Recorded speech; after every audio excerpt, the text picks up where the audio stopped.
আহ, 1.5 বছর কঠিন ছিল, বাট আমি বলবো যে এই 1.5 বছর কঠিন হওয়ার কারণ আমি যদি ভালো পারফর্ম করতাম তাহলে এই সিচুয়েশনগুলো আসতো না। সো এখানে এক্সকিউজ দেওয়ার কোনো কারণ নাই। কোন কোন জায়গায় আমি ফল্ট করেছি বা মিস্টেক করেছি, ল্যাকিংস ছিল, এই জায়গাগুলো নিয়ে গত 1.5 বছর কাজ করেছি। এবং যেটা আমি সবসময় বলি যে আমার নিজের ওপরে আমার অনেক বিশ্বাস যে আমি যে কোনো সময় যে কোনো সিচুয়েশন থেকে কামব্যাক করতে পারি। সো ওই বিশ্বাসটা নিয়ে আমি আমার প্র্যাকটিস শুরু করেছি।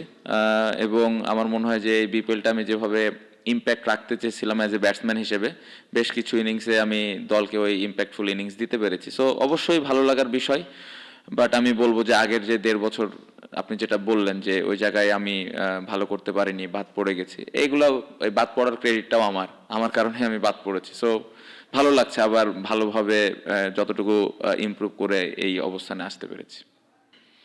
অবশ্যই আমার মনে হয় যে বাকি টিমের আসলে কিরকম এনভায়রনমেন্ট ছিল আসলে আমার জন্য বলা মুশকিল, বাট আমি আমাদের টিমের একটা কথা বলতে পারি। এনভায়রনমেন্ট বলেন, টিমের প্ল্যানিং বলেন, সব কিছুতে আমরা ক্লিয়ার ছিলাম। এবং আমাদের ওনারকে থ্যাঙ্কস দিতেই হবে, কারণ যখন টিমটা তারা নিয়েছেন, আমরা যখন টিমটা গঠন করেছি, স্পেশালি আমার সাথে যখন প্রথম ওনারের কথা হয়েছে, বলেছে টিমটা তোমার বা টিমটা তোমাদের, সো তোমরা যেভাবে মন চায় চালাও।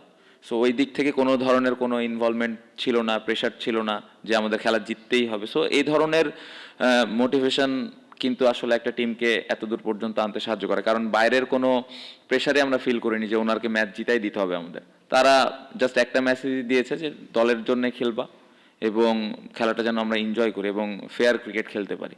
সো এ ধরনের একটা মেসেজ যখন ওনারের পক্ষ থেকে আসে, তখন ক্যাপ্টেন্সি করাটা ইজি হয়ে যায় এবং টিমকে চালানো অনেক সহজ হয়ে যায়।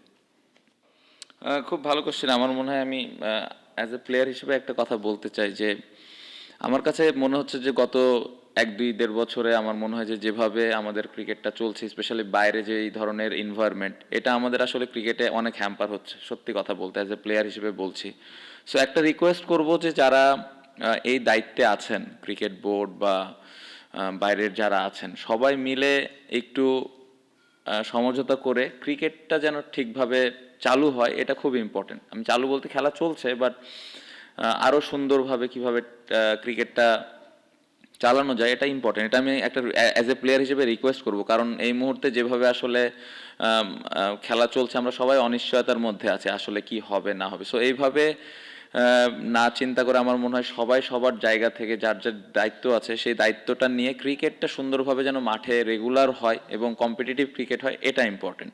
আপনি যেটা বললেন ঢাকার ক্রিকেট, ঢাকা লিগটা যদি আমরা ওয়ার্ল্ড কাপে না যাই সেক্ষেত্রে অনেক বেশি গুরুত্ব থাকবে, কারণ প্লেয়ারদের এতদিন লম্বা সময় বসে থাকাটাও ডিফিকাল্ট। সো ঢাকার ক্রিকেটটা নিয়েও আমার অনেক সমালোচনা হচ্ছে, কথা হচ্ছে হবে কি হবে না। সো এগেন আমি রিকোয়েস্ট করবো যে ঢাকার লিগটা যেন আগের যতগুলো আসর হয়েছে তার থেকে এবার আরও সুন্দরভাবে হয়, এটা অ্যাজ এ প্লেয়ার হিসেবে রিকোয়েস্ট থাকবে। আর ওয়ার্ল্ড কাপে যদি না যাওয়া হয়, বোর্ডের কাছে আর একটা রিকোয়েস্ট থাকবে যেন আমাদের জন্য আরও একটা বেটার টুর্নামেন্ট বা সুন্দর একটা টুর্নামেন্ট আয়োজন করতে পারে, যেন প্লেয়াররা আমরা খেলার সুযোগ পাই। সো এটা আমার রিকোয়েস্ট থাকবে অ্যাজ এ প্লেয়ার হিসেবে যে বাইরের যেই জিনিসগুলো এখন হচ্ছে এগুলো আমরা আসলে ঠিকঠাক করে মাঠের ক্রিকেটটা আরও সুন্দরভাবে যেন নিয়ে আসতে পারি এবং প্লেয়াররা যেন খেলার সুযোগ পায়।